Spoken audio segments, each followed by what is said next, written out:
မောင်စာပြိုးတဲ့ညနေခင်းတွေတိုင်းမှာ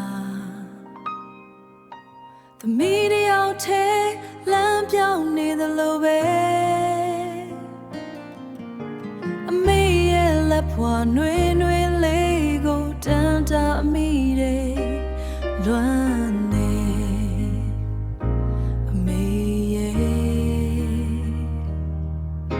ဘဝရဲ့ချမ်းသာနဲ့လမ်းမတွေပေါ်မှာအမေရဲ့အဆုံးအမတွေကသာသမီးရဲ့လင်းမှာ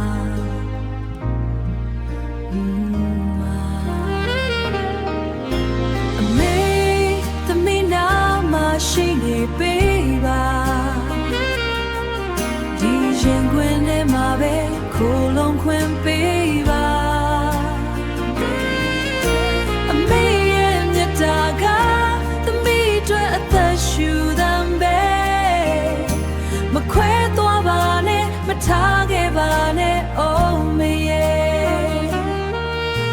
အဖျားတဲ့ညတွေမှာအမေတုပ်ပေးတဲ့မျက်ရည်တွေရဲ့နှွေးတဲ့ကအခုထိရှိနေတော့မယ်အခုတော့အေးစတဲ့လောကကြီးထဲမှာမေရဲ့တနခါနဲ့သင်လေးကိုရှာဖွေနေမိတယ်ဘယ်မှာလဲအမေသမီးနာမရှိနေပေးပါဒီရင်ခွင်ထဲမှာပဲခိုးလုံးခွင်ပေးပါအမေရဲ့မြတ်တာကသမီးအတွက်အသက်ရှူသံပဲမခွဲသွားပါနဲ့မထားခဲ့ပါနဲ့အိုးမေရဲ့လောကကြီးကသမီးကိုရက်စက်တဲ့အခါအမေရဲ့ဆူတောင်းတန်တွေကပဲအားအင်းတွေဖြစ်စေတယ်သမီးကိုပြန်ကြည့်ပေးပါနားထောင်ပေး